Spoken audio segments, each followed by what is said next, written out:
Channel. आज हमारा topic है types of functions in C++। Last lecture में हमने डिस्कस किया था फंक्शन क्या होता है, हम फंक्शन को क्यों यूज़ करते हैं, syntax of function, function prototype, return type functions and no return type function means void functions जिनकी कोई रिटर्न वैल्यू नहीं होती। आज हम डिस्कस करेंगे टाइप्स ऑफ फंक्शंस। दो टाइप्स ऑफ फंक्शंस होती हैं, एक बिल्ट इन फंक्शंस या प्री डिफाइंड फंक्शंस भी हम उन्हें कहते हैं, और दूसरा यूज़र डिफाइंड फंक्शंस होते हैं। बिल्ट इन या प्री डिफाइंड फंक्शंस वो होते हैं जो ऑलरेडी किसी स्पेसिफिक हेडर फाइल में डिफाइंड होते हैं, यानी ऑलरेडी किसी स्पेसिफिक हेडर फाइल में प्रेजेंट होते हैं, हम बस उन्हें कॉल करते हैं। जैसे सी मैथ हेडर फाइल में SQRT square root function present होता है, जैसे 25 का स्क्वायर रूट 5 है, ये हम फाइंड करने के लिए SQRT फंक्शन यूज़ कर सकते हैं और सी मैथ हेडर फाइल। आगे पावर फंक्शन POW हम इसे लिखते हैं, ये किसी भी एक नंबर की हम पावर फाइंड करने के लिए यूज़ करते हैं। ये भी सी मैथ हेडर फाइल में प्रेजेंट होता है, जैसे 2 की पावर 3 हो तो वो 8 आ जाता है। इसी तरह CBRT क्यूब रूट फंक्शन, ये भी सी मैथ हेडर फाइल में प्रेजेंट होता है, जैसे 27 का क्यूब रूट 3 होता है। इसी तरह एब्सोल्यूट फंक्शन, यानी अगर हम नेगेटिव वैल्यू भी इस फंक्शन में पास करेंगे तो ये हमें पॉजिटिव वैल्यू रिटर्न करेगा। Already defined in the C math header file, we just need to call them. आगे यूज़र डिफाइंड फंक्शंस आ जाते हैं। यूज़र डिफाइंड फंक्शंस वो होते हैं जो यूज़र खुद डिफाइन करता है according to the programming requirement.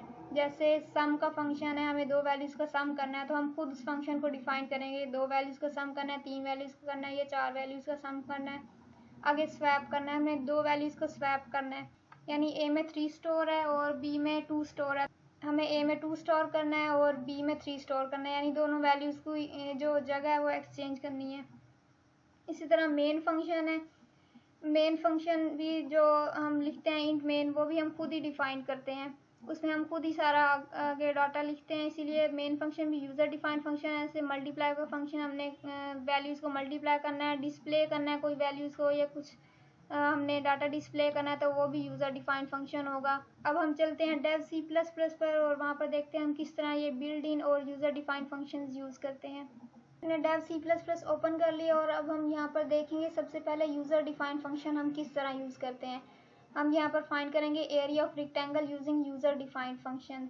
यहाँ पर हमने एक रेक्टेंगल ड्रा की है जिसकी दो ऑपोजिट साइड जो हैं वो इक्वल होती हैं। रेक्टेंगल वो होती है जिसकी ऑपोजिट साइड्स इक्वल होते हैं। यहाँ पर 6 इसकी लेंथ है और 3 इसकी विड्थ है, यानी ये थ्री ऑपोजिट साइड्स इक्वल हैं, और ये 6 और ये भी 6 है, ये ऑपोजिट साइड इक्वल है। हमने इसका एरिया फाइंड करना है। एरिया ऑफ रेक्टेंगल क्या होता है? Length into width, length multiply width.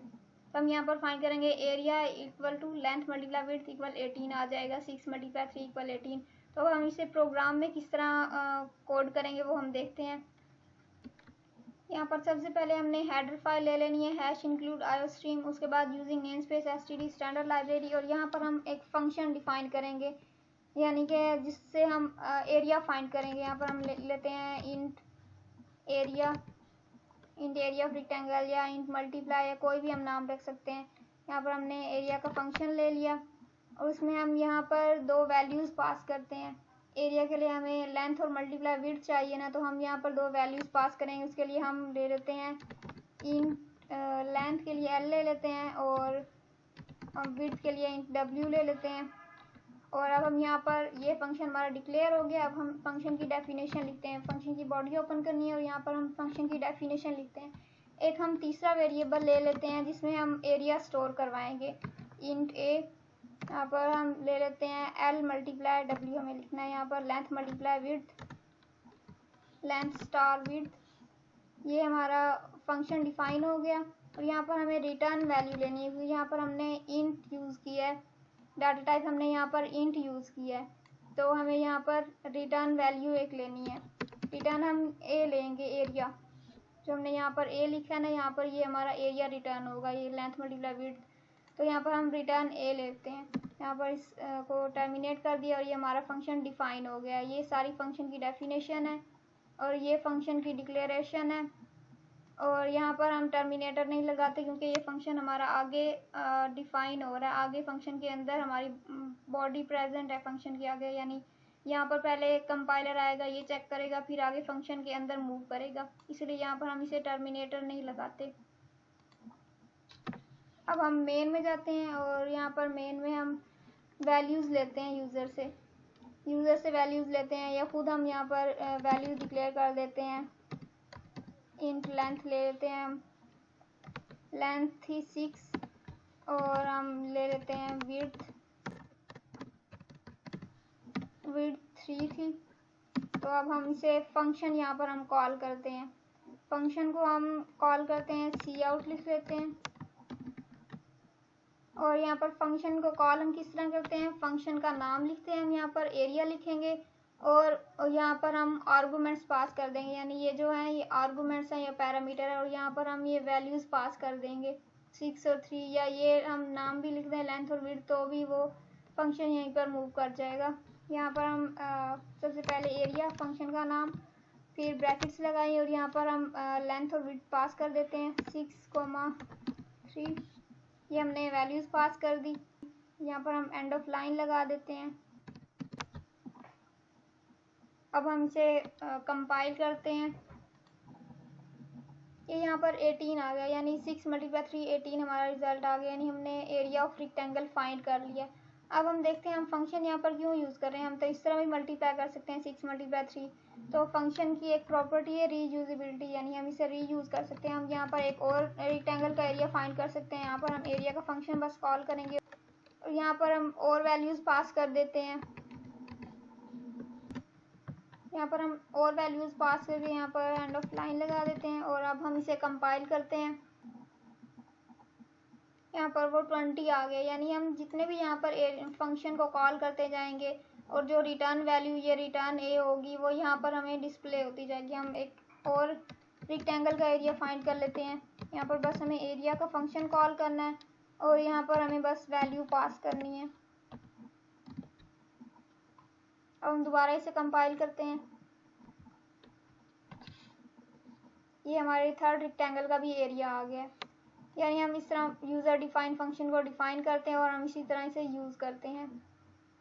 अगर हमें यहाँ पर फंक्शन की प्रोटोटाइप बनानी हो तो हम इसको फंक्शन को यहाँ पर टर्मिनेट कर देंगे और यहाँ से हम जो ये हमने वेरिएबल्स पास किए हैं W और L, हम इसे रेज कर देंगे। हम यहाँ पर सिर्फ प्रोटोटाइप के लिए फंक्शन प्रोटोटाइप के लिए हम सिर्फ यहाँ पर डाटा टाइप पास करते हैं, डाटा टाइप देते हैं। यहाँ पर हम दोबारा फंक्शन को डिफाइन करने के लिए दोबारा फंक्शन को लिखेंगे और यहाँ पर अब हमें 7 वेरिएबल्स ही पास करने हैं।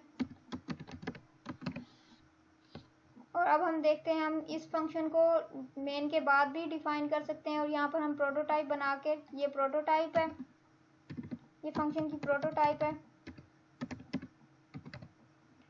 और प्रोटोटाइप के बाद हम उसी वक्त इसे डिफाइन कर सकते हैं, यानी ये हमारी प्रोटोटाइप होगी फंक्शन की और ये हमने फंक्शन को लिख के दोबारा हमने डिफाइन भी कर दिया, यानी ये डिक्लेरेशन और ये उसको हमने डिफाइन कर दिया नीचे साथ ही। अब हम इसे कंपाइल करके देखते हैं, कोई एरर नहीं आया, यानी हमारा रिजल्ट यहाँ पर भी डिस्प्ले हो गया है। ये तीनों रेक्टेंगल्स का एरिया हमें यहाँ पर मिल गया है। अब हम एक और सोर्स फाइल ओपन करते हैं और यहाँ पर देखते हैं हम बिल्ट इन फंक्शंस या प्री डिफाइंड फंक्शंस वो हम किस तरह यूज़ करते हैं। सबसे पहले हम हेडर फाइल ले लेते हैं include rstream। उसके बाद हम बिल्ट इन फंक्शन यूज़ करने के लिए हमें एक हेडर फाइल यूज़ करनी होती है जिसमें वो फंक्शंस पहले से डिफाइंड होते हैं। हम यहाँ पर cmath हेडर फाइल यूज़ करेंगे। पहले हम math.h यूज़ करते थे हेडर फाइल, लेकिन अभी वो अपडेटेड हेडर फाइल आ गई है cmath हेडर फाइल, अब हम वो यूज़ करते हैं। सी लैंग्वेज में हम math.h यूज़ करते हैं, लेकिन C++ में हम cmath हेडर फाइल यूज़ कर सकते हैं। यहाँ पर हम using namespace std standard library use करेंगे।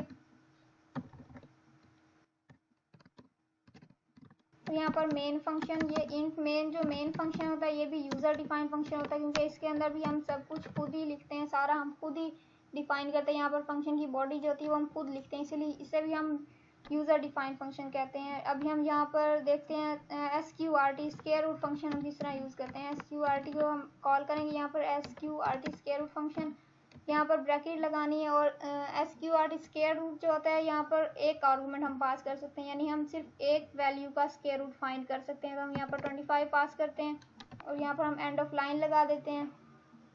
अब हम इसे कंपाइल करते हैं।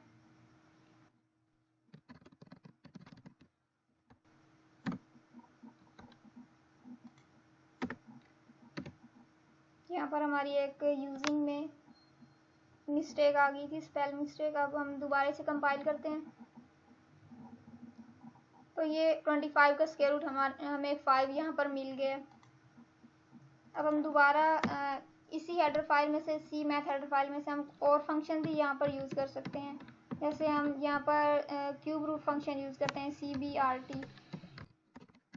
यहाँ पर क्यूब रूट फंक्शन में हम एक वैल्यू पास कर सकते हैं और उसी वैल्यू का हमें क्यूब रूट मिल जाएगा। जैसे हमने 27 पास की। हम देखते हैं इसका क्या रिज़ल्ट आता है। एंड ऑफ लाइन लगा दिया और अब हम दोबारा इसे कंपाइल करते हैं। तो यहाँ पर 27 का क्यूब रूट हमें 3 मिल गया। अब हम दोबारा एक और फंक्शन यूज़ कर सकते हैं, यहाँ से पावर का फंक्शन POW, यानी 2 की पावर हमने 3 फाइंड करनी है। 2 की पावर हमने 3 फाइंड करनी है और एंड ऑफ लाइन लगा दिया। दोबारा कंपाइल किया और ये 2 की पावर 3 8 मिल गया आंसर। यानी यहाँ पर हम इस हेडर फाइल में से कोई भी फंक्शन यूज़ कर सकते हैं। हम रिपीटेडली भी कोई फंक्शन यूज़ कर सकते हैं। जैसे हम यहाँ पर SQRT स्क्वायर रूट दोबारा फंक्शन यूज़ कर लेते हैं और हम फाइंड कर लेते हैं कि 100 का स्क्वायर रूट क्या आएगा। दोबारा इसे कंपाइल करते हैं। 100 का स्क्वायर रूट 10 आ गया। इसी तरह हम कोई भी फंक्शन इसी तरह कॉल कर सकते हैं।